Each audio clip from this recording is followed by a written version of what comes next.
Hello everyone, my name is Tushar Rana and I am from Triple IT Sri City and I am a second year undergraduate student doing CSE from BTech.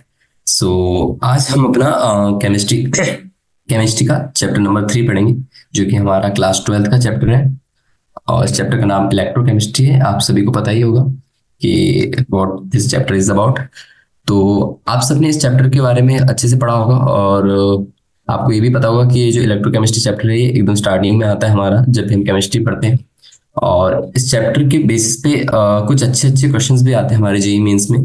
तो इसमें बहुत से numerical type questions बनते हैं जो कि अच्छे questions होते हैं और हम वही क्वेश्चन आज डिस्कस करेंगे। ओके, तो ये एनसीईआरटी एग्जाम्पलर सीरीज है तो हम एनसीईआरटी के कुछ एग्जाम्पलर क्वेश्चंस करेंगे यहाँ पे। ओके, तो बिना किसी देरी के स्टार्ट करते हैं। मैं हेडिंग डाल देता चैप्टर की, that is chapter 3 electrochemistry. Okay, chemistry. Okay, तो अकॉर्डिंग टू द नेम आप समझ सकते हैं कि what this chapter is about. This chapter is about the electrical nature or there are many chemical reactions and on applying electricity or some potential charges or some electricity fundamentals to them, what we can get from that. Okay, so let's get started. So इस chapter में हमारे वही हर बार की तरह 5 type लेंगे। तो हम type 1 start करते हैं आज और टाइप 2 भी स्टार्ट कर लेंगे ऑलमोस्ट। ओके, तो सिंपल सिंपल क्वेश्चंस रहते हैं कुछ कुछ तो, और थोड़े से थ्योरी बेस्ड भी क्वेश्चन मिल जाएंगे तो वो भी देख लेंगे। Okay, choice question. तो इसमें सिंगल करेक्ट ओनली, ये सिंगल करेक्ट वाला है। इसके बाद हम मल्टीपल करेक्ट वाले भी देखेंगे। तो चलिए स्टार्ट करते हैं। तो पहला वाला क्या बोल रहा है, दैट इज फर्स्ट क्वेश्चन। तो फर्स्ट क्वेश्चन बोल रहा है which cell will measure standard electrode potential of copper electrode. Okay, तो इसमें बोल रहा है कि इसमें से देखिए हमारे पास कुछ ये जो रिएक्शन दी यानी ये जो नोमेनक्लेचर दिया हुआ है। ओके, इस टाइप की इक्वेशन ये हमारा किसी टाइप का सेल बताता है। ओके, यानी कि आपको पता है ना कि सेल कैसे बनता है। हम उसमें बहुत सारे यानी कि 2 इलेक्ट्रोड रहते हैं, फिर उसमें कुछ सॉल्यूशन रहता है। ओके, और उनका कुछ पोटेंशियल चार्जेस रहता है। ओके, ये सब चीज रहती है और उनका वैल्यू भी दिया रहता है मोलरिटी के टर्म में। ठीक है, तो उस सभी को अपन जब जॉइंट में लिखते हैं तो एक टाइप की इक्वेशन लिखते हैं जिसे हम इस तरीके से डिनोट करते हैं। ओके, तो इसमें बोला है कि इन चारों में से कौन सी ऑप्शन है जिसमें हम कॉपर इलेक्ट्रोड का स्टैंडर्ड इलेक्ट्रोड पोटेंशियल कैलकुलेट कर सकते हैं। ओके, चलिए देखते हैं। तो आप सभी ने मैं आशा करता हूँ कि आप सभी ने ये चैप्टर पढ़ा होगा अच्छे से और आप सभी को सेल और उससे इलेक्ट्रोड पोटेंशियल और स्टैंडर्ड इलेक्ट्रोड पोटेंशियल के बारे में डिफरेंस भी पता होगा। ओके, तो चलिए स्टार्ट करते हैं, हम बारी बारी देखेंगे। तो पहला वाला जो दिया हमारे पास दैट इज पीटी सॉलिड है। ओके, फिर दिया है H2 that is gas and 0.1 bar pressure दिया हुआ है। फिर है H plus that is acidic medium. Okay, aqueous 1 molar. Okay, तो ये हो गया हमारा एक पार्ट। अब दूसरा पार्ट लिखेंगे दैट इज Cu+2, ये एक्वस फॉर्म में है 1 molar and that is Cu। Okay, तो अगर हम फर्स्ट वाले पार्ट की देखें तो देखिए अगर हमें इलेक्ट्रोड पोटेंशियल बताना है वो भी स्टैंडर्ड कंडीशन पे, so for measuring electrode potential at standard conditions, देखिए कुछ रूल्स होते हैं जिसे कुछ कंडीशंस होती है जिसे हमें फॉलो करना पड़ता है for calculating the standard electrode potential. Okay, तो जो पहली कंडीशन है दैट इज जो कि हमारा जो प्रेशर होता है। Okay, so the pressure must be equal to 1 bar and the concentration must also be 1 molar. Okay, so condition is first one is that pressure should be 1 bar, क्योंकि standard के बारे में बात करें ना तो इसमें सब स्टैंडर्ड कंडीशन जो नॉर्मल वाला रहता है वही लेते हैं। और इसमें जो second that is concentration of both the cells, sorry both the cathodes and anodes that is 1 mole. Okay, तो अगर हम इस रिएक्शन में देखें तो देखिए equation, sorry this is 0.1 bar, बाकी सब तो ठीक है 1 molar 1 molar. Okay, but the thing is that this H2 is 0.1 bar, so it will create a problem. So here condition not met. Okay, तो इसी तरीके से आपको चेक करना है। तो पहले वाली में कंडीशन मैट नहीं करें तो पहला वाला तो हमारा नहीं है। अब चलिए दूसरा देख लेते हैं। मैं फिर से इक्वेशन नहीं लिखूंगा, डायरेक्ट हम यहीं से चेक करेंगे क्वेश्चन से। तो देखिए अब हमें क्या बोल रहा है इलेक्ट्रोड पोटेंशियल जैसे पिछले बार में देखना था वैसे इसमें भी देखना है। तो इसमें 1 बार प्रेशर 1 मोलर कंसंट्रेशन देखिए, तो यहाँ पे फिर देख लेते हैं 1 बार है 1 मोलर है लेकिन यहाँ पे 2 मोलर है, तो this is also not. Okay, so this not satisfied by condition. Okay, तो आपको अगर आपने नहीं पढ़ा होगा तो आप अपने कुछ शॉर्ट नोट बना रहे होंगे, साथ साथ आप जब क्वेश्चन सॉल्व करते हैं तो कुछ इंपॉर्टेंट चीजें आपको मिल जाती है, तो उसमें ये लिख सकते हैं आप, मैं स्टार मार्क कर देते से। ओके, चलिए question number that is option number third भी देख लेते हैं फट से। तो ऑप्शन नंबर थ्री बोल रहा है इसमें भी चेक करेंगे तो 1 मोलर 1 बार 1 मोलर 1 बार, तो ये तो सही है। तो third statement is correct, it satisfy the condition, so we can measure. अब बात कर लिए मेजर कर सकते हैं, but how we will measure. तो देखिए, अगर हमें मेजर करना है ना तो उसका कुछ फॉर्मूला होता है, formula that is E not, ये हो गया हमारा स्टैंडर्ड इलेक्ट्रोड पोटेंशियल जो हमें निकालना है, that is E not reduction minus A not. Okay, तो ये फॉर्मूला होता है उसका। ओके, और इसे हम स्टैंडर्ड एसएचजी के नाम से जानते हैं। ओके, चलिए अब फोर्थ ऑप्शन भी देख लीजिए, उसमें देखिए 1 बार 0.1 मोलर, तो यहाँ दिक्कत आ गई, तो फोर्थ वाला नहीं है, that is only the option number 3 is correct. मैं मार्कर थोड़ा कलर रेड कर देता ताकि आपको विजिबिलिटी क्लियर हो। ओके, चलिए क्वेश्चन नंबर सेकंड पे आते हैं। तो ये कुछ ग्राफिकल क्वेश्चन है, तो देखते हैं इसे भी। क्वेश्चन नंबर सेकंड, तो what question number second is saying electric potential for magnesium electrode varies according to the equation. Okay, तो हमारे पास कुछ इक्वेशन दी हुई है, उसके अकॉर्डिंग हमारा इलेक्ट्रिक पोटेंशियल ऑफ मैग्नीशियम जो एटम दिया हुआ है, सॉरी मैग्नीशियम एलिमेंट दिया हुआ है, वो वेरी करता है। ओके, फिर बोला है द ग्राफ ऑफ mg+2 से mg versus log of mg+2 का बता रहा है। ओके, तो देख लेते हैं, पहले इक्वेशन लिख लेते हैं, इक्वेशन गिवन देख लेते हैं, और उसके अकॉर्डिंग y = mx+c से हम कैलकुलेट कर सकते हैं। ओके, तो ये दिया है इलेक्ट्रोड पोटेंशियल mg+2 से mg की वैल्यू है E naught. Okay, E negative, that is mg+2 से mg माइनस 0.059 डिवाइड बाय 2, और उसके साथ ही में लॉग ऑफ 1/mg+2। ओके, तो अगर हम अपना नॉलेज लगा लें, ओके, तो इसके और इसके बीच में निकालना है। ओके, सॉरी, ओके, तो हमें this one and this one, तो देखिए इसको हम लिखेंगे y। ओके, क्योंकि जो चाहिए और जिस चीज पे डिपेंडेंट रहता है उसको हम x रखते हैं, इसको x रखेंगे, ये उसका स्लोप हो जाएगा, तो ये m हो गया, और ये हमारा हो गया c। तो ये आपको इक्वेशन तो मिल गई, that is y = mx+c। Okay, this type is this equation, तो ये एक टाइप की स्ट्रेट लाइन इक्वेशन है। तो ऑप्शन नंबर 3 तो इसका आंसर नहीं होगा, ये तो मैं डेफिनेटली कह सकता हूँ कि option number 3 is wrong. Okay, अब बात कर लेते हैं हम ऑप्शन नंबर 1 की एंड सेकंड की एंड फोर्थ की। तो देखिए ऑप्शन नंबर 1 भी नहीं हो सकता, पूछिए क्यों? क्योंकि इसमें देखिए सी वाला कंटेंट आ रहा है। ओके, तो कुछ कांस्टेंट टर्म से, यानी कि कुछ कांस्टेंट रहेगा, मान लीजिए इतना या फिर इतना, या तो वो नीचे जाएगा या ऊपर जाएगा। ओके, तो द थिंग इज दैट अगर आपको सी निकालना है, ओके, तो आप इसमें y x की वैल्यू 0 पुट करेंगे तो y की वैल्यू आपको निकल जाएगी, उससे आप सी निकाल सकते हैं। ओके, तो ये आपकी कुछ वैल्यू आ जाती है, तो ये हमारा कुछ सी कंटेंट हो गया। ओके, फिर आप अब देख लेते हैं, अब हमें लाइन की डायरेक्शन देखनी है, ऊपर जा रहा है नीचे, तो अपन स्लोप को देखेंगे।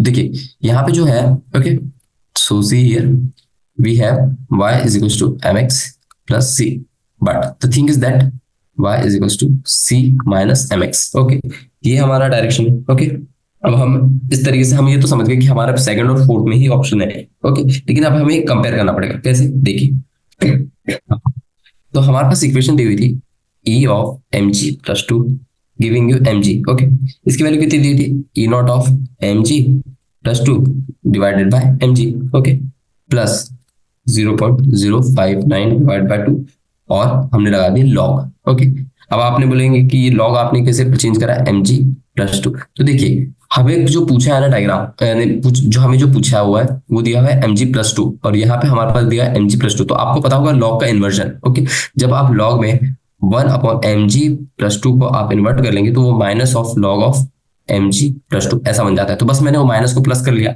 ठीक है, तो यहां से हमारा जो स्लोप का डायरेक्शन है, तो अभी तो हमें लग रहा है कि that is fourth one is our answer, but the thing is that जो एक्स है हमारा, वो एक्स तो चेंज्ड है, तो हमारा option number second will be correct है, क्योंकि आपको पता है कि m if m is positive slope. Okay, slope कैसा बनता है अपना? ऐसा कुछ बनता है, and if m is negative हमारा स्लोप कुछ इस डायरेक्शन में बनता है, दैट इज ऐसा कुछ बनता है। ओके, तो आप समझ गए होंगे। चलिए, तो ये थोड़ा सा मैथ्स का नॉलेज था, बस कुछ नहीं था, और आपको इतनी सिंपल मैथ्स तो आती होगी। चलिए क्वेश्चन नंबर थर्ड पे आते, तो ये कुछ थ्योरी बेस्ड क्वेश्चन है, चलिए इसे भी देख लेते। ये बोल रहा है विच of the following statement is correct. Okay, देख लेते। तो पहला स्टेटमेंट क्या लिखा है? E cell and delta G are of a reaction cell, both are extensive properties. Okay, तो देखिए, जो प्रॉपर्टी डिपेंड नहीं करती किसी के मास पे, ओके, उसे हम इंटेंसिव प्रॉपर्टीज कहते हैं। ओके, तो जो ई सेल होता है ना, वो एक इंटेंसिव प्रॉपर्टी है। क्यों? क्योंकि ये डिपेंड नहीं करता किसी के मास पे। ओके, तो E cell is an intensive, जबकि यहाँ पे लिखा है एक्सटेंसिव, तो पहला ऑप्शन तो गलत हो गया हमारा, इंटेंसिव प्रॉपर्टी। बिकॉज क्योंकि ये डिपेंड करता है on mass of some species, because it depends on some mass of species. Okay, कुछ स्पीशीज रहेगी तो उसके ऊपर डिपेंड करता है मास। ओके, वहीं पे हम बात कर ले अगर डेल्टा जी आर के बारे में, तो वो भी तो देखना है हमें। तो डेल्टा जी आर जो होता है वो हमारा एक्सटेंसिव प्रॉपर्टी होता है, इज एक्सटेंसिव प्रॉपर्टी। ओके, ये डिपेंड नहीं करता, ठीक है, क्योंकि ठीक है, क्योंकि जो एक्सटेंसिव मास होता है ये डिपेंड नहीं करता। ओके, चलिए ऑप्शन नंबर सेकंड देख लेते हैं फिर। तो ऑप्शन नंबर सेकंड बोल रहा है कि E cell and delta G R cell both are intensive. अब ये बोल रहा है कि दोनों ही इंटेंसिव है। तो देखिए, जो ई सेल होता है ना, वो तो इंटेंसिव प्रॉपर्टी होता है, हमने अभी चेक करा। ओके, बट जो डेल्टा जी आर होता है, ओके, डेल्टा जी आर वो हमारा एक्सटेंसिव प्रॉपर्टी होता है। तो यहाँ पे भी ये ऑप्शन गलत आ गया क्योंकि दोनों इन्वर्टेड है। ओके, तो option number second is also false. अब बात कर लेते हैं हम थर्ड की। तो डेल्टा जी आर जहाँ पे हमें एक्सटेंसिव दिखेगा वो तो सही है, delta G R of the reaction is extensive, तो it is true. But E cell is intensive, तो ठीक है, इसमें हमें अपनी कंडीशन फुलफिल दिख रही है, तो option number three is correct. और सिंगल करेक्ट है तो हमें ऑप्शन नंबर फोर चेक करने की जरूरत नहीं पड़ेगी। चलिए क्वेश्चन नंबर फोर पे आते हैं। तो क्वेश्चन नंबर फोर बोल रहा है the difference between the electrode potential of two electrodes when no current is drawn through the cell is called. Okay, तो वो बोल रहा है कि हमें इलेक्ट्रोड पोटेंशियल के बीच का डिफरेंस बताइए, कोई दो इलेक्ट्रोड के बीच में जब कोई भी करंट नहीं पास हो रहा है उस सेल के बीच में। ओके, क्योंकि आपको पता है कि अगर कोई आप सेल बना रहे हैं तो उसमें आप दो इलेक्ट्रोड डालेंगे। ओके, अब वो बोल रहा है कि आप उन दोनों इलेक्ट्रोड के बीच में कोई करंट पास नहीं कर रहे, फिर भी आप हमें बताइए कि उन दोनों के इलेक्ट्रोड पोटेंशियल का डिफरेंस पूछ रहा है। ओके, तो आपको आई थिंक क्वेश्चन समझ आ गया होगा। ओके, तो उस चीज को हम क्या कहते हैं, बस बेसिकली ये बता रहे हैं। तो देखिए, जो डिफरेंस होता है ना दो इलेक्ट्रोड के बीच का, जब कोई करंट पास नहीं किया जाता किसी सेल में, तो उसे हम कहते हैं EMF. Okay, that is cell EMF. Okay, तो ये इस टाइप की एक उस टाइप की एनर्जी होती है जो कि प्रोवाइडेड बाय अ सेल होती है। ओके, कि जो सेल हम बना रहे हैं उसके कोलम्बिक चार्जेस के फोर्स की वजह से ही वो ईएमएफ जनरेट होता है। तो आपने पढ़ा होगा कोलम्बिक फोर्सेस के बारे में in electrostatic chapter of physics. Okay, so इसका answer that is cell E, cell E M F. Okay, तो इसके बारे में थोड़ा मैं कुछ दिखा देता।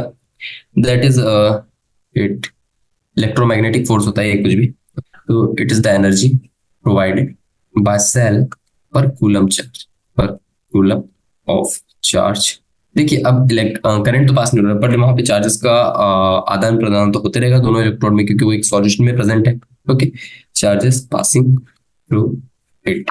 ओके, तो ये एक मैक्सिमम पोटेंशियल डिफरेंस होता है between two electron potential. Okay, तो नोट लिखा देता मैं एक चीज, cell EMF is the maximum potential difference, okay, between the two electrodes of the cell.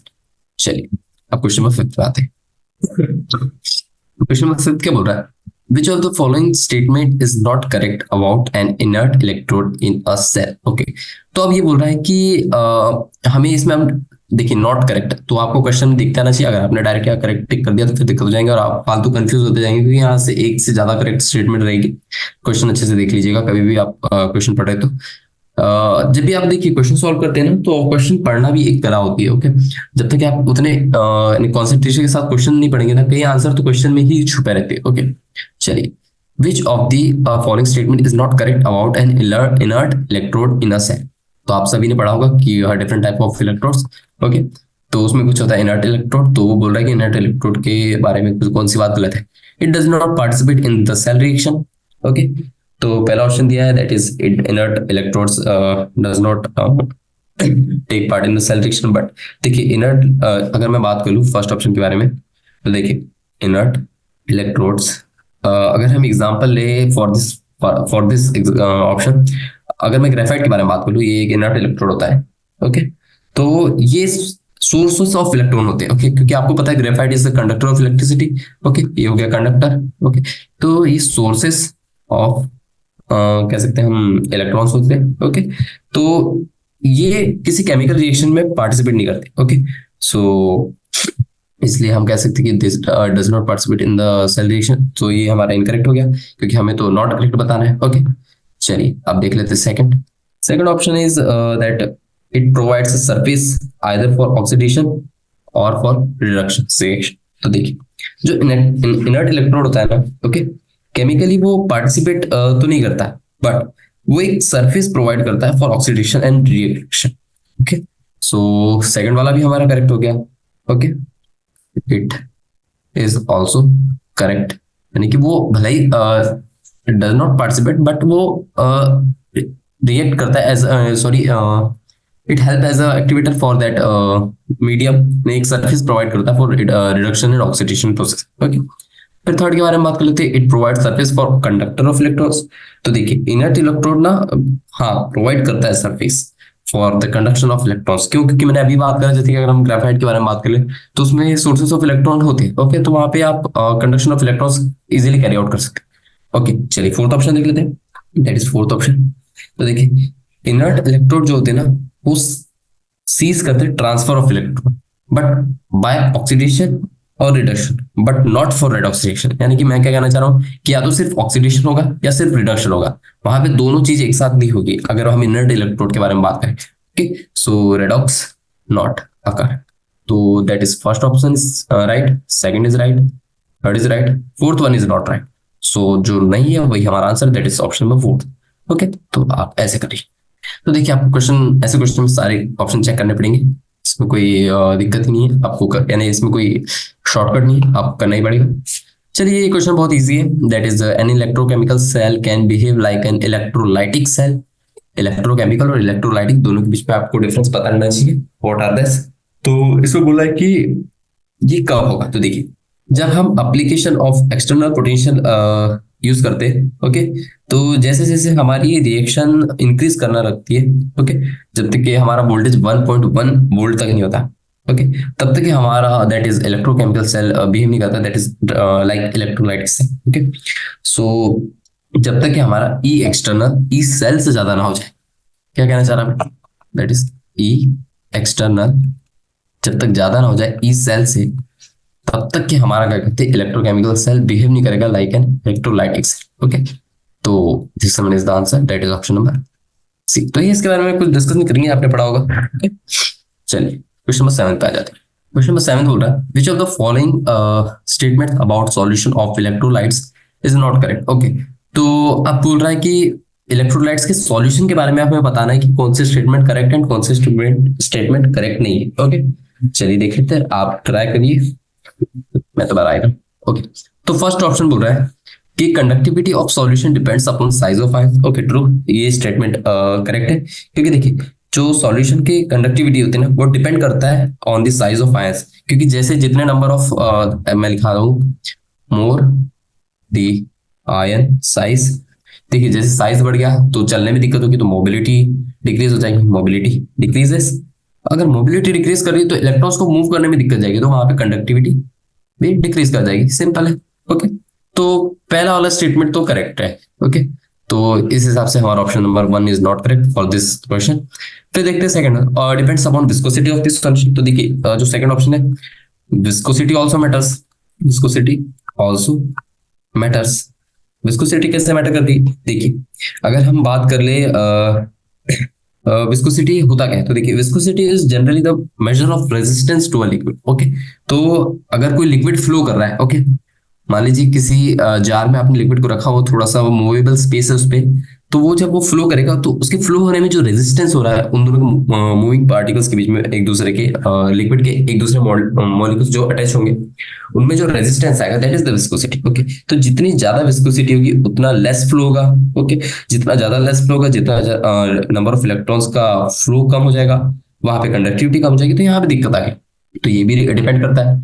फिर थर्ड ऑप्शन देख लेते हैं, conductivity does not depends upon solvation of ions present in the solution. Okay, तो देखिए, जो थर्ड ऑप्शन दिया ना, ये गलत दिया है।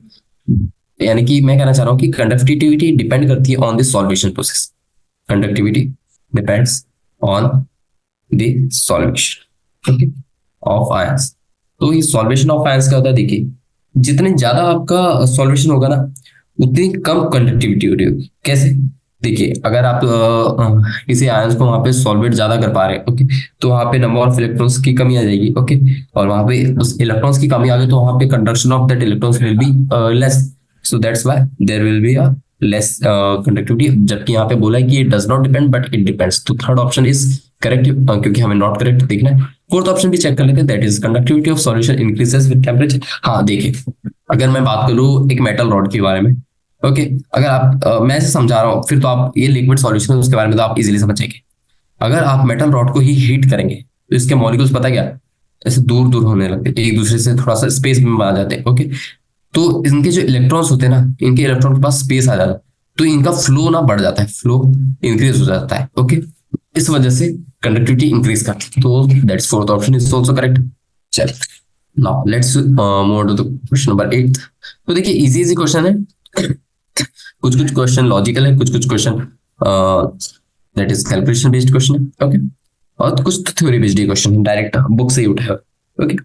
चलिए, तो क्वेश्चन नंबर 8 बोल रहा है, using the data given below find out the strongest reducing agent, okay. तो यहाँ ई नॉट की वैल्यू दी हुई है हमारे पास, तो देख लीजिए आपके पास ये वैल्यूज दी हुई है, ये वाली वैल्यू मैं यहाँ पे लिखूंगा तो कोई मतलब नहीं है उसका। देखिए, अगर हम केमिकल सीरीज के बारे में बात करें, ओके, क्योंकि यहाँ पे हमें केमिकल सीरीज का फंडा लगाना पड़ेगा, ओके। अगर हम इलेक्ट्रोकेमिकल सीरीज और स्टैंडर्ड रिडक्शन पोटेंशियल मेटल का देखेंगे, ओके, तो the higher the negative value of reduction potential, उतना ज्यादा वो स्ट्रॉन्गर रिड्यूसिंग एजेंट। क्या बोला मैंने? If we see according to electrochemical series, तो chemical series and electrochemical series और स्टैंडर्ड रिडक्शन पोटेंशियल की वैल्यू को देखें, रिडक्शन पोटेंशियल वैल्यू, ओके। तो ये क्या कहता है पता क्या है, जितना ज्यादा negative value of standard reduction potential होगा, स्टैंडर्ड रिडक्शन पोटेंशियल की वैल्यू अगर नेगेटिव में देखें, वो जितनी ज्यादा होगी उतनी ही ज्यादा उसकी रिड्यूसिंग एजेंट की पावर होगी, okay. Reducing agent will also increase, okay. तो अगर हम इस ऑप्शन के अकॉर्डिंग चले तो देखिए, जो हमारा क्रोमियम होता है ना, ओके, तो हमारा वो इलेक्ट्रोकेमिकल सीरीज में सबसे ज्यादा आता है, और अगर हम उसके बाद में इसकी नेगेटिव वैल्यू को देखेंगे, ओके, दैट इज क्रोमियम, तो देखिए इसकी नेगेटिव वैल्यू सबसे ज्यादा इसमें आ रही है, दैट इज -0.74, ओके। तो the thing is that option number D होना चाहिए, डी नहीं सॉरी, सेकंड है, okay, option number second will be correct, okay. That is E not Cr3+ से लेके Cr गया और उसकी वैल्यू हो -0.74 वोल्ट। तो due to this negative value of electrode potential, it is giving us the highest reducing agent among these four, तो that is second option will be correct। चलिए, question number 9 पे आते। Question number 9 क्या बोल रहा है, use the given data in the question number 8, find out the which of the strongest. अब इसमें बोल दे स्ट्रॉन्गेस्ट ऑक्सीडाइजिंग एजेंट बता दीजिए, और डेटा हमारा ये सेम ही। तो देखिए, अगर हम वही चीज को मद्देनजर रखते हुए देखें कि according to electrochemical series, okay, देखिए इलेक्ट्रो केमिकल सीरीज को देखें तो हाई, जितनी ज्यादा पॉजिटिव वैल्यू होगी ना स्टैंडर्ड रिडक्शन पोटेंशियल की, उतना ज्यादा उसकी ऑक्सीडाइजिंग पावर होगी। क्या बोला मैंने? More is the standard reduction potential value, जो कि पॉजिटिव में higher is oxidizing power, okay. तो उसका जस्ट वाइस वर्सा था। तो अगर हम इसके अकॉर्डिंग ऑप्शन देखें तो देखिए, सबसे ज्यादा पॉजिटिव वैल्यू किसमें आ रही है, that is 1.51, that is Mn+2, तो option number 4 will be correct. तो यहाँ पे क्वेश्चन नंबर 9 में that is option number 3, so that is, चलिए मैं यहाँ पे रिएक्शन दैट इज उसका वैल्यू भी लिख देता, मैंने 4- से लेके Mn+2 में गया, उसकी वैल्यू है 1.51 वोल्ट, जो कि हमारी हाईएस्ट है, ठीक है। तो इसकी ऑक्सीडाइजिंग पावर भी सबसे हाईएस्ट होगी, और उसका ऑप्शन नंबर 9 में उसका ऑप्शन है दैट इज थर्ड, ठीक है। तो थर्ड ऑप्शन आप टिक कर दीजिए, यहाँ पे सिंपल था। आपको वहां पे सबसे ज्यादा नेगेटिव वाली वैल्यू देखी थी, यहाँ सबसे ज्यादा पॉजिटिव वाली वैल्यू देखी थी, और वही आंसर है आपका। चलिए, क्वेश्चन नंबर 10 पे चलते हैं। क्वेश्चन नंबर 10 बोल रहा है यूजिंग द, ओके, तो सेम डेटा ही यूज करना है, और बोल रहा है कि find out which order of reducing power is correct. तो रिड्यूसिंग पावर के अकॉर्डिंग हमें से अरेंज करना है, तो वही है higher to lower, negative value check करना है, नेगेटिव वैल्यू, ओके। तो इसमें देखिए सबसे ज्यादा तो हमारी क्रोमियम की थी, अब उससे कम देख लेते हैं, नेगेटिव वैल्यू में क्रोमियम की सबसे कम है। अब उसके बाद में थोड़ा सा इधर से जाते हैं तो 1.3 थी, दैट इज Cr, ओके। वो ये हो जाएगा हमारा क्रोमियम+3। अब उसके बाद में हम उससे कम में जाएंगे, तो उससे कम में जाएंगे हम, तो दैट इज 1.36, तो Cl- आ गया। ओके, तो हम यहाँ पे लगा देते हैं Cl-। और सबसे लास्ट ऑप्शन दैट इज जिसके सबसे हाईएस्ट ऑक्सीडाइजिंग पावर थी, तो इसे हम डायरेक्ट भी लिख सकते हैं कि सबसे लास्ट में Mn+2 ही होगा, क्योंकि ऑक्सीडाइजिंग पावर सबसे हाईएस्ट है तो उसकी रिड्यूसिंग पावर तो सबसे लो होगी। ओके, तो ऐसा ऑप्शन कौन सा है? That is option number second. तो जस्ट इसे टिक कर और आगे बढ़ते हैं। Okay, sorry, second option will be correct. Okay, now let's move on to the question number 11. Question number 11 क्या बोल रहा है? क्वेश्चन नंबर 11 बोल रहा है use the given data in question number 8 find the most stable ion on it's reduced form. Okay, तो ये पूरे क्वेश्चन जितने भी है सब क्वेश्चन नंबर 8 पे ही डिपेंडेंट है, तो देख लेते हैं। Use the given data in the question number 8 find the most stable, तो सबसे ज्यादा स्टेबल आयन बताना है हमें, वो भी रिड्यूस्ड फॉर्म में। दैट इज Cl- हो गया, क्रोमियम+3 हो गया, क्रोमियम हो गया, Mn+2, यानी कि जो इनिशियल स्टेट थी उससे उसने रिड्यूस करके इस वाले स्टेट पे आ गया, तो हमें उसका बताने कि सबसे स्टेबल कौन सा फॉर्म था। तो चलिए देख लेते हैं। तो देखिए, अगर हम बात कर ले E0 of Mn O4 में, मुझे याद हो गया, मैंने इतने बार लिख दिया। MnO4 माइनस Mn+2 से जाएंगे तो 1.51 वोल्ट ये हमारी वैल्यू थी। ओके, तो इसकी जो वैल्यू है ना, सबसे ज्यादा हाईएस्ट पॉजिटिव वैल्यू है among all this. Okay, so this as highest value, so Mn+2 is most stable ion. Okay, most stable कैसे? देखिए, अगर आप, मैं कहना चाहूँ कि अगर आपके पास कोई चीज रखी है, ठीक है, अगर आपके पास कोई चीज रखी है, अगर आपको उसे हिलाना, ओके, अगर आपको उसे गिराना या फिर हिलाना, जैसे आपके पास मान लीजिए कहना चाहूँ मैं कि एक टेबल है, उस पे एक छोटा पत्थर है, एक बड़ा पत्थर है, एक उससे भी बड़ा। ओके, तो देखिए, अगर आपको इस पत्थर को, ओके, इस पत्थर को इससे गिराना है तो वो इजीली गिर जाएगा। ये पत्थर उससे थोड़ा लेट गिरेगा। इस पत्थर के लिए आपको बहुत मेहनत करनी पड़ेगी गिराने में। ओके, तो देखिए, अगर आपको इस पत्थर में गिराना है तो देखिए ना, इसमें स्टेबिलिटी का बहुत इशू है, इसमें उससे थोड़ा कम है, लेकिन इसको गिराने के लिए बहुत ताकत लग रही है, तो इसमें आपको बहुत ज्यादा स्टेबिलिटी मिल रही है। ओके, यानी स्टेबल फॉर्म में था फिर भी उसने जिधर लगा लिया, तो वही चीज होती है। जो जितना ज्यादा हैवी एनर्जी लेता है और चेंजिंग द, यानी कि कहना चाहिए चार्जेस और स्टेट, तो उसमें उतना ज्यादा स्टेबिलिटी का इशू आता है। चलिए, तो that is option number fourth is correct as highest A0 value. Okay, that is ER value. अब बोल रहा है use the data, okay, find out the most stable oxidized species. तो हमने जब रिड्यूस्ड स्पीशीज देखा, ऑक्सीडाइज्ड स्पीशीज बता देते हैं।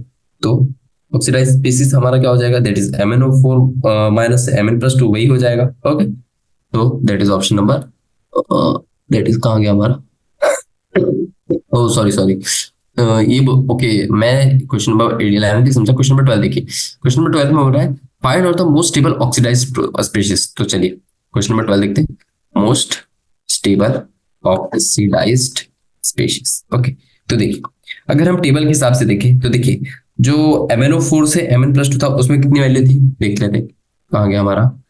Yes, this one. तो देखिए, इसमें जो MnO4 माइनस से Mn+2 था उसमें 1.51 वोल्ट था। Okay, true. अब अगर आप इसे देखेंगे तो इसकी वैल्यू, अगर हम सॉरी, इसकी वैल्यू तो होगी हमारी highest for what, for what. Okay, ये हो गया हमारा सबसे ज्यादा ऑक्सीडाइजिंग पावर। ये ऐसा नहीं, देखिए इसमें आपको एक चीज याद रखना पड़ेगा, ये ब्रैकेट के पिछला वाला और ब्रैकेट के बाद वाला, देखिए क्रोमियम+3 से क्रोमियम प्लस था। ओके, तो देखिए ये क्या हुआ पता है कि ये ऑक्सीडाइज्ड हुआ। ओके, और इसने बोला कि मोस्ट स्टेबल ऑक्सीडाइज्ड स्पीसीज बताना है, तो मोस्ट स्टेबल ऑक्सीडाइज्ड स्पीसीज क्या था पता है? क्रोमियम+3। कैसे? क्योंकि इसकी वैल्यू थी -0.74। ओके, तो देखिए इसकी सबसे ज्यादा नेगेटिव वैल्यू हाईएस्ट में थी। ओके, सो जो क्रोमियम था वो सबसे ज्यादा stable, most stable oxidised product था।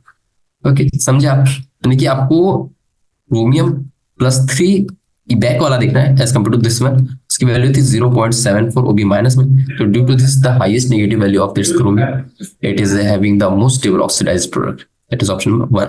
चलिए क्वेश्चन नंबर 13 देख लेते हैं। ओके, तो हमारा जो क्वेश्चन नंबर 8 वाला जो पार्ट था जिससे रिलेटेड हमने 4-5 क्वेश्चन करे जो उसी के डेटा पे डिपेंडेंट थे, वो खत्म होते हुए अब क्वेश्चन नंबर 13 पे आते हैं हम। तो क्वेश्चन नंबर 13 बोल रहा है the quantity of charge required to obtain 1 mole of aluminium from Al to O3। Okay, तो ये बोल रहा है कि Al to O3 से हमें एल्यूमिनियम निकालना है, तो कितने नंबर ऑफ इलेक्ट्रॉन्स रिक्वायर्ड होंगे। ओके, तो यहाँ लिख लेते हैं जो गिवन है, number of electrons required to get Al to O3। Okay sorry, हमें Al निकाल to get Al from Al to O3। Okay, चलिए देख लेते हैं। देखिए, तो ये जो होता है ना, ये चार्ज बताना है हमें। अगर 1 मोल ऑफ एल्यूमिनियम बनाना है फ्रॉम Al2O3 से, देखिए इसकी कुछ रिएक्शन होती है, दैट इज समथिंग डिसोसिएशन करवाना पड़ेगा यहाँ पे। तो डिसोसिएशन करा लेते हैं ऑफ Al2O3। तो कुछ इस तरीके से होता है। तो इसमें कुछ चार्जेस का फंडा आएगा।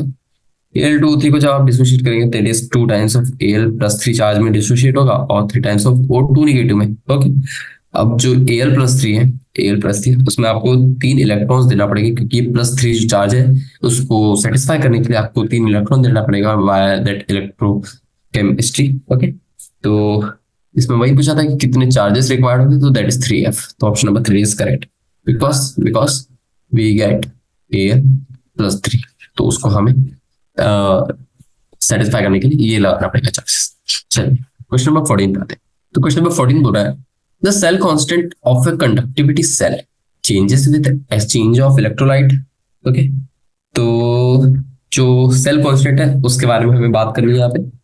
चलिए देख लेते हैं। तो ये बोल रहा है changes with change of electrolyte, changes with the change of concentration of electrolyte, changes with the temperature of electrolyte remains constant for a cell. तो सी, पहली बात तो यहाँ सेल कांस्टेंट लिखा है। तो ये जो सेल कांस्टेंट होता है ना, ये किसी पे डिपेंडेंट नहीं होता। ओके, तो जो सेल कांस्टेंट होता है वो बेसिकली रेशियो होता है लेंथ और एरिया का। ओके, तो जो हम बात करें that is cell constant, that is G is equal to L/A होता है। आपने फॉर्मूला पढ़ा होगा।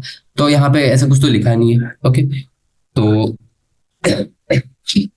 चलिए देख लेते हैं। ऐसा कुछ ऑप्शन है नहीं, तो option number 4 will be correct, that is remains constant for the cell. Okay, क्योंकि L और A तो सेम ही रहेंगे, कभी उस ऑब्जेक्ट का वो नहीं चेंज करे, बस हम उसके अंदर का सॉल्यूशन, इलेक्ट्रोलाइट कंसंट्रेशन ये चेंज करें, उससे उसको डिपेंड यानी वो चेंज नहीं होता, उसे बस उसका लेंथ और एरिया चाहिए। ठीक, option number 4 will be correct. चलिए क्वेश्चन नंबर 15 पे आते हैं। क्वेश्चन नंबर 15 बोल रहा है, while charging the lead storage battery PbSO4 anode is reduce to Pb। Okay, तो इसमें बोल रहा है कि जब हम जो लीड बैटरी होती है उसे हम जब चार्ज करते हैं तो उसमें किस फॉर्म से किस फॉर्म में रिड्यूस होता है, दैट इज PbSO4 जो कि एनोड में है वो रिड्यूस होता है Pb में, PbSO4 अगर कैथोड में है तो वो रिड्यूस होता है Pb में। अब वही उसका उल्टा है दूसरे में, PbSO4 से Pb या PbO2। ओके, तो चलिए देख लेते हैं। पहले हम सिंपल रिएक्शन कर लेते हैं। ओके, अगर हम बात कर ले एट कैथोड के बारे में, ओके, तो ये रिएक्शन कुछ इस प्रकार से होती है। PbSO4 में आप जब 2 इलेक्ट्रॉन देंगे, सॉरी निकालेंगे, ओके, ये Pb सॉलिड बना लेता है, साथ ही साथ SO4-2 एक्वस फॉर्म में निकाल देता है। तो ये हमारी एक टाइप की रिडक्शन प्रोसेस हो गई, रिडक्शन प्रोसेस। अब वहीं पे हम बात कर ले एनोड के बारे में, एट एनोड। तो एनोड पे क्या होता है, PbSO4 सॉलिड में जब आप 2 टाइम्स ऑफ H2O डालेंगे, ओके, तो क्या बनाता है, PbO2 that is in solid, साथ ही साथ SO4 negative plus 2 times of H plus 2 electron. ये हमारी हो गई oxidation process, oxidation process. Okay, तो देखिए अगर हम इन दोनों रिएक्शन को सम अप करके लिखना पड़ेगा ताकि हमें अपना करस्पॉन्डिंग प्रोडक्ट मिल जाए। तो द ओवरऑल रिएक्शन, जब हम ओवरऑल रिएक्शन लिखेंगे तो कुछ इस प्रकार से आती है, that is 2 times of PbSO4 solid plus H2O giving you Pb solid. Okay, यहाँ पे भी आपको बैलेंस करना पड़ेगा, plus PbO2 solid plus 4 times H plus, और वो उसका जितना भी बाय प्रोडक्ट था SO4 माइनस ऐसा कुछ कुछ था। ओके, तो देखिए जब एनोड है तो एनोड पे हमारा लीड सरफेस रिड्यूस हो जाता है, रीड। ओके, देखिए यहाँ क्या करना चाहिए कि अगर हम इसमें से किसी भी कंडीशन को ले सकते हैं, एनोड कैथोड, कैथोड एनोड की। तो अगर हम एनोड की ले तो देखिए that is lead sulphate. Okay, तो हो गया हमारा लीड सल्फेट। तो हम एनोड की उठा लें तो PbSO4 से वो काय में बन रहे हैं, okay, is reduce to PbO2। Okay, तो ऐसा ऑप्शन कहाँ पे हमारा, that is option number 1। Okay, तो दैट्स PbO2, सॉरी Pb बन जाता है। So this was the reduction reaction. चलिए क्वेश्चन नंबर 16 पे आते हैं। तो क्वेश्चन नंबर 16 बोल रहा है कि ओके, तो हमारे पास कुछ मोलरिटी कांस्टेंट दिया हुआ है और बोला है कि इक्वल टू, ओके ओके। तो देखिए इस टाइप के क्वेश्चंस पूछे जाते हैं, तो आप सभी ने क्वेश्चन करे भी होंगे और बहुत अच्छे से करोगे। ओके, तो चलिए मैं बताता, इसमें कुछ कोलरोश लॉ लगेगा। ओके, आपने पढ़ा होगा what is Kohlrausch law. Okay, तो that is NH4OH is equal to, इसे हमें तोड़ना पड़ेगा फॉर कैलकुलेटिंग ऑल दिस। चलिए देख लेते हैं। तो देखिए अगर हमें यहाँ पे ये हमारी sodium that is ammonium hydroxide के बारे में बात हो रही है। सॉल्ट इज, ये हमारा सॉल्ट है, अमोनियम हाइड्रोक्साइड। ओके, तो अमोनियम हाइड्रोक्साइड के बारे में जब बात हो रही है तो हम बात देख लेते हैं इसके बाय अप्लाइंग कॉलरोश कॉलरोश लॉ। ओके, तो हम जब कॉलरोश लॉ लगाएंगे तो कॉलरोश लॉ क्या कहता है कि जो लिमिटिंग मोलर कंडक्टिविटी होती है किसी भी सॉल्ट स्पीशीज की, वो इक्वल होती है उसके sum of the limiting molar conductivity of that cationic part and anionic part. ये क्या होता है, दैट इज सॉल्ट की molar conductivity is equal to sum of molar conductivity of cationic part and anionic part. Okay, तो ये दोनों part की molar conductivity check करनी है। तो देखिए, अगर हम इसकी NH4OH की मोलर कंडक्टिविटी के बारे में देखेंगे तो ये कुछ इस तरीके से लिख सकते हैं। दैट इज इसका कैटायनिक पार्ट क्या हो जाएगा, NH4 पॉजिटिव और OH माइनस में टूटेगा, तो ये हो गया molar conductivity of NH4 positive, और साथ ही साथ क्या हो जाएगा, that is conductivity molarity of OH minus. Okay, तो इस तरीके से लिख सकते हैं। अब जो NH4 है उसे भी हम तोड़ना पड़ेगा, क्योंकि इसमें और कुछ कुछ भी आता है, that is molar conductivity of Na positive. Okay, और उसके साथ साथ क्या आ जाएगा, T of OH minus minus molar conductivity of molar of Na plus, क्योंकि यहाँ पे सोडियम भी दिया हुआ है ना, दैट इज NaOH, तो हमें NaOH को भी तोड़ना है। तो देखिए NaOH जो है वो किस टाइप में टूटेगा, Na positive plus OH minus, तो इसे हम तोड़ के फिर से दूसरे फॉर्म में लिखने के लिए सभी चीज को थोड़ा अरेंज करना पड़ेगा। ओके, अब हमने Na तो लगा लिया, ओके, तो हमें Cl भी जोड़ना है वहां पे, तो हमें यहाँ नेगेटिव ऑफ Cl लगाना पड़ेगा, that is molar conductivity of Cl negative. Okay, तो ये हमने करने के बाद में जो मोलर कंडक्टिविटी आती है वो कुछ इस प्रकार से आएगी, that is NH4OH is equal to molar conductivity of molar of NH4OH plus उसी जो हमने उसकी वैल्यू निकाली थी उसको सिंपली जस्ट इसको डिसोशिएट कर रहे थे, उसी को हमने सेम में NaOH ऐड करना है और उसके बाद में हमें NaCl हटाना है, तो Na हट जाएगा वहां से और Cl भी हट जाएगा। ओके, तो ये हो जाएगा NaOH minus molar conductivity of NaCl। ठीक है, तो इस तरीके से आपको थोड़ा सा मैनिपुलेशन करना पड़ेगा, need to learn manipulation. Okay, तो आप क्या करिए पता है, सिंपली NH4OH को पार्ट्स में तोड़ लीजिए, NaOH को पार्ट में तोड़ लीजिए, NaCl को पार्ट में तोड़ लीजिए, और जो आपका रिजल्टेंट आना चाहिए, the resultant must be equal to, क्या आना चाहिए इक्वल टू में, and that is NH4 positive plus OH minus का मोलर कंडक्टेंस। ओके, ठीक है, ये आना चाहिए आपके पास। तो ऐसा रिलेटेड आंसर कौन सा है, दैट इज ऑप्शन नंबर 1 नहीं है, that is option number 2 is correct. चलिए और एक क्वेश्चन कर लेते हैं, that is the last question for our MCQ type 1। तो इसके साथ हम ओके तो 17 क्वेश्चन हो जाएंगे।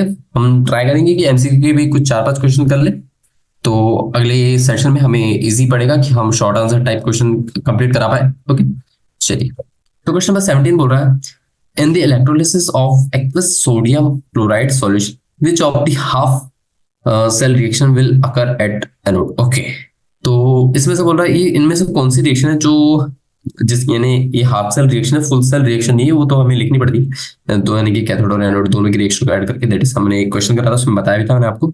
तो इसमें हमें हाफ सेल रिएक्शन बतानी है जो कि एनोड पे अकर करेगी।